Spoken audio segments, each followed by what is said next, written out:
ছাত্রছাত্রী সবাইকে ঈদ মোবারক। সবাইকে ঈদ মোবারক। আরে বলো সবাইকে ঈদ মোবারক। আমি দোলনায় চলে আমি এখন আছি মতিঝিল পার্কে, ছেলেদেরকে নিয়ে আসলাম। এখন আমার এইখানে থাকার কথা ছিল না।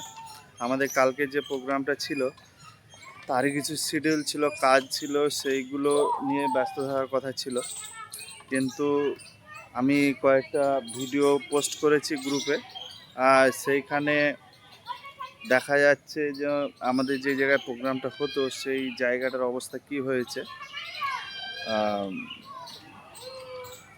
পুরো স্টেজের তলায় তো জল জমে আছে, আর বাকি জায়গাটা পেঁজা তুলোর মতো, একদম ভেজা তুলোর মতো, একদম নরম স্যাঁতসেঁতে হয়ে আছে, কাদা। হ্যাঁ, সো এরকম একটা পরিস্থিতিতে দাঁড়িয়ে আগামী কালকে প্রোগ্রাম চালানো মানে খুবই রিস্কি হয়ে যাবে। যেহেতু আমাদের কোয়ান্টিটিটা অনেকটাই বেশি, প্রায় 300 ছেলে মেয়ে, তারও বেশি হতে পারে। মানে আমার কাছেই রয়েছে 220 মতো। এবার প্রাক্তন ছাত্রছাত্রী যদি আমি 80 বা 90 ধরি, বা 50ও ধরি, আর কিছু হয়তো দু একটা বন্ধুবান্ধব থাকবে, সব মিলে প্রায় 300 ছেলে মেয়ে আয়োজন রয়েছে। সব কিছু করাটা অনেকটা রিস্কি হয়ে যাবে, যেহেতু দুটো কাজ, একদিকে খাওয়া দাওয়ার প্রোগ্রাম আছে, একদিকে কালচারাল প্রোগ্রাম আছে। সো সেইটা ভেবে প্রোগ্রামটা আমি আমার যারা পরামর্শদাতা তাদের সঙ্গে, এবং আমাদের যারা ছেলেরা রয়েছে, ছাত্রছাত্রী রয়েছে, যারা আমাদের সঙ্গে এই ব্যাপারটা কোঅপারেট করছে। বলো বেটা, খুবই ভালো লাগছে, করো। হ্যাঁ, হ্যাঁ। সো তাদের সঙ্গে আলোচনা করে মোটামুটি আমরা এই সিদ্ধান্তে পৌঁছালাম যে প্রোগ্রামটা আপাতত স্টপ রাখতে হচ্ছে। আগামী রবিবার আমরা টার্গেট করছি। প্যান্ডেল বালার সঙ্গে কথা হয়েছে, সে আগামী মানে প্রোগ্রামটা স্টপ রাখতে বলেছে, এবং যিনি রান্না করবেন তিনিও বললেন যে আমাদের এই কাদা স্যাঁতসেঁতের মধ্যে কাজ করতে মোটেও ভালো লাগবে না। তো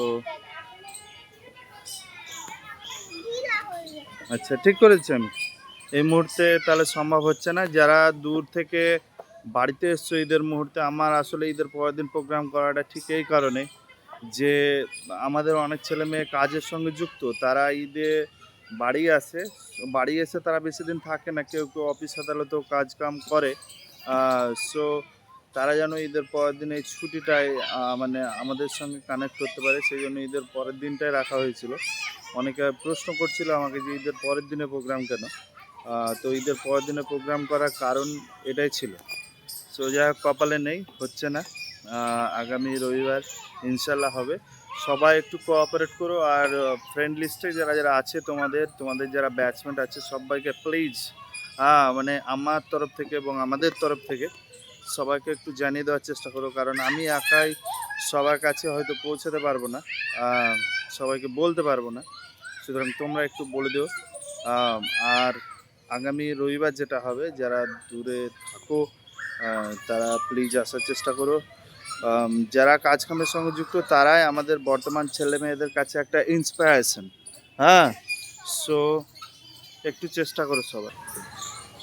সো এটাই বলার ছিল, যারা কাজের সঙ্গে যুক্ত তারা চেষ্টা করো যে আগামী রবিবারের দিন যেন আসা যায়, কারণ যারা বিভিন্ন কাজের সঙ্গে যুক্ত হতে পেরেছো তারাই আমাদের বর্তমান ছাত্রছাত্রীর কাছে একটা ইন্সপিরেশন। সো তাদের সঙ্গে পরিচিতি ঘটিয়ে দেওয়াটা জন্য কিন্তু এই প্রোগ্রামটা ঘটানো, যে বিভিন্নজন বিভিন্ন জায়গায় রয়েছে, তারা কিভাবে এখান থেকে পার হয়েছে সেইটার সঙ্গে বর্তমান ছেলে মেয়েদের একটা সংযোগ স্থাপন করা। সেই উদ্দেশ্যেই এই প্রোগ্রামটা আর কি রাখা হয়েছিল।